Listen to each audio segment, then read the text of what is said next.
The morning light slipped through the curtains like a soft, hesitant promise. I lay curled on my side in my mother's bed, with my small fingers tangled in the fabric of her shirt. My breathing was slow now, steady. But my face still held the faint imprint of last night's tears. Lila watched him quietly, tracing the curve of his cheek with her eyes rather than her hands. She had not slept. Not really. Every time she closed her eyes, she replayed the weekend in her mind. The quick, awkward drop-off with Micah, the tight smiles from his mother, the way Noah clung to her when he returned. Something was different. She could feel it. Lila pulled the blanket gently up around Noah's shoulders and whispered a prayer under her breath. Lord, cover my child. Keep him safe. Give me wisdom. Outside, the morning was calm. Birds in the trees, a quiet breeze moving the leaves. But inside Lila, a storm was gathering. When Noah woke, he stretched slowly, blinking against the sunlight. Mommy? He murmured. I'm right here, Lila said instantly, smoothing his hair. He turned toward her, wrapping his arms around her waist. She held him tightly. Did you have a good weekend? She asked softly. Noah hesitated. He opened his mouth, then closed it again. He thought of Grandma's voice, sharp and certain. He thought of the word, intervene. He thought of how small he felt standing in that hallway. I had fun, he finally said.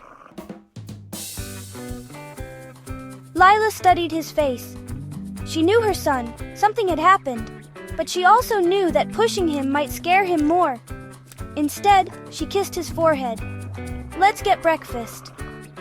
John was already in the kitchen, humming quietly as he flipped pancakes. Noah's face brightened. John! Hey, buddy, John said, kneeling down to hug him. Missed you. Noah smiled, a real one this time.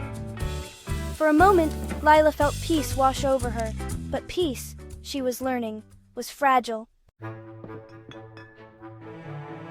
Later that afternoon, Lila's phone buzzed on the counter. She saw Micah's name flash across the screen. Her stomach tightened. She let it ring twice before answering. Hello? Lila? Micah said, voice low. Can we talk? Her heart began to race. About what? Silence. Then, about Noah. And some things my mom is concerned about. Lila leaned against the counter. Here it was. What concerns? She asked carefully. Micah sighed. She thinks things are changing too fast for him, with you and John. Lila closed her eyes. She had known this was coming. And what do you think? She asked. Another pause. I don't know, Micah admitted. I just don't want Noah confused. Lila felt heat rise in her chest. Confused or controlled? Micah didn't answer. That silence said enough. That night, I sat at the table coloring while Lila and John spoke in low voices nearby. I drew a house, blue roof, yellow windows, a stick figure mommy, a stick figure Noah. I added John too, smiling wide. But then, my crayon just sort of hovered. I remembered Grandma's voice again. We'll make sure he doesn't stay there forever. My little hand trembled. Mommy, I said suddenly. Lila turned. Yes, sweetheart. I swallowed hard. I heard Grandma talking. Lila's heart stopped. John looked up sharply. I continued slowly, my words tumbling out, kinda uneven. She said you were changing everything, and that they might have to do something. Lila's breath caught. What did she say exactly, Noah? John asked gently. I looked down at my paper.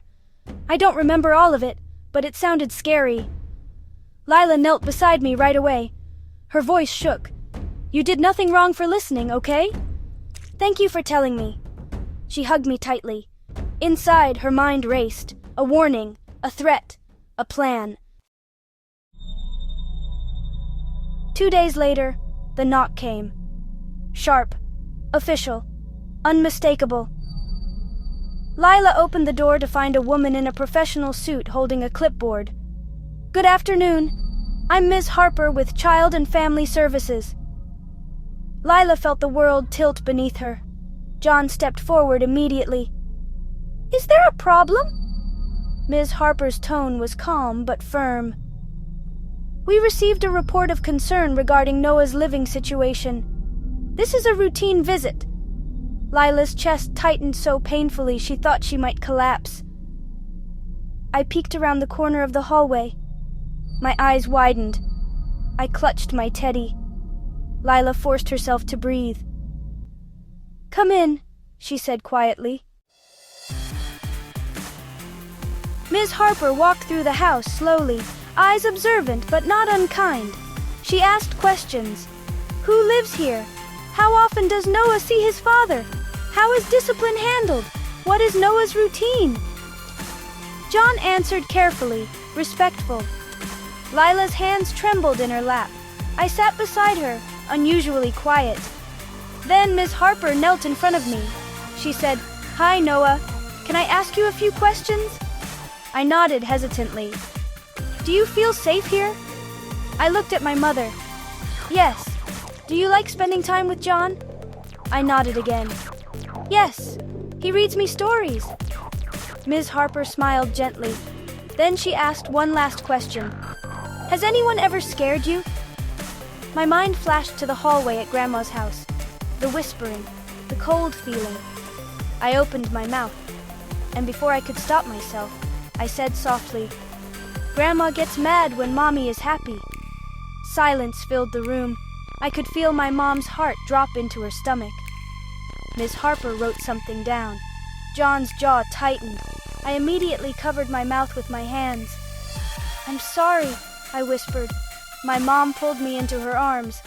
"You did nothing wrong." After Ms. Harper left, the house felt really different. Everyone seemed quieter, like the air itself was heavy. I sat on the couch, knees pulled up to my chest, just listening to the clock tick. Lila wiped her eyes, trying not to let anyone see her cry. John paced back and forth, saying nothing, his hands clenched at his sides. I kept thinking about what I said, wondering if I made everything worse. But Lila kept her arm around me, holding me close. The silence stretched on, and I wished more than anything that things could just go back to how they were before. But you know, it didn't feel like that was possible anymore. Minutes later, the door opened again. Micah stood in the doorway, pale, tense. "I was told to come," he said stiffly. Ms. Harper greeted him professionally. Lila looked at him, her eyes full of hurt. "You knew about this?" she asked quietly. Micah avoided her gaze. "My mom thought it was necessary." John's face darkened. "Necessary? For what? To scare Lila? To gain control? To build a case?" I stared at my father, confused and frightened. When Ms. Harper finally left, promising to follow up, the house felt, hollow. Micah lingered awkwardly. Noah sat on the couch, clutching his teddy. Lila stood by the window, arms crossed tightly around herself. Micah cleared his throat. "I didn't want it to go this far." Lila turned slowly. "But you let it." Her voice was soft, but sharp. Micah looked at Noah, guilt flashing across his face. "I just wanted to protect him." "From what?" Lila asked. "From love? From stability? From me?" Noah's small voice broke through. "Daddy, are they going to take me away?" Micah froze. Lila rushed to Noah's side. "No, baby, they are not." But inside she wasn't sure anymore. That night, after I fell asleep, Mom sat alone in the living room. Dad joined her quietly. She leaned into him, just totally exhausted. "They're trying to break me," she whispered. Dad wrapped his arm around her. They underestimated you. Mom closed her eyes. And for the first time, she let herself imagine a future where she didn't have to live in fear of Grandma's family, where she could stand firm, where she could pick peace instead of just trying to make them happy. Her mind wandered back to that weekend I overheard things, the investigation, the betrayal, and, something inside her shifted. It wasn't anger, it wasn't bitterness, it was resolve. The next morning, Mom called a lawyer. Not to fight, but just to be prepared. She signed me up for counseling, not because something was wrong, but because she wanted me to have support. She talked to Dad calmly and set clear boundaries. No more secret reports, no more threats, no more control pretending to be concerned. Dad listened, quieter than before. He looked tired, really worn down by having to choose between loyalty to Grandma and loving me. Meanwhile, I started talking more.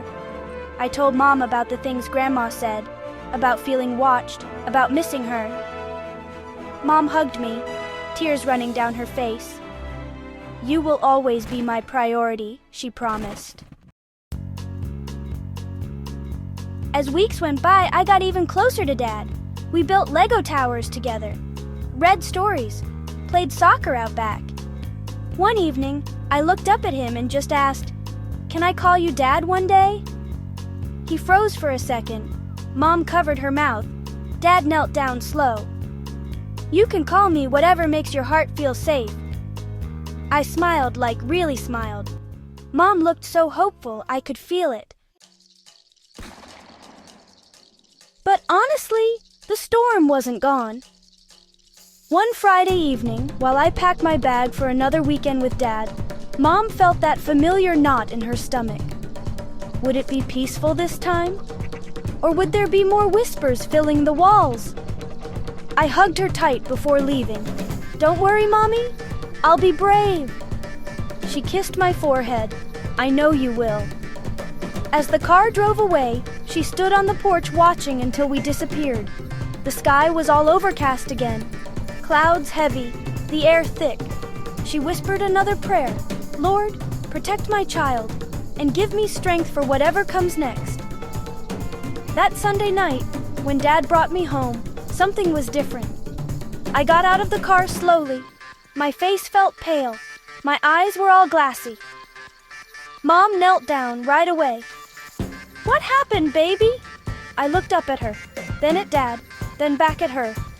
My voice shook. Grandma said, "If I tell you something, I might not be able to come back here anymore." Mom's blood ran cold. Behind us, Dad just stood there, too quiet. And in that moment, Mom realized this wasn't just a custody struggle anymore. It was a battle for my heart, and someone was trying to make me choose. The question just hung there, heavy as anything.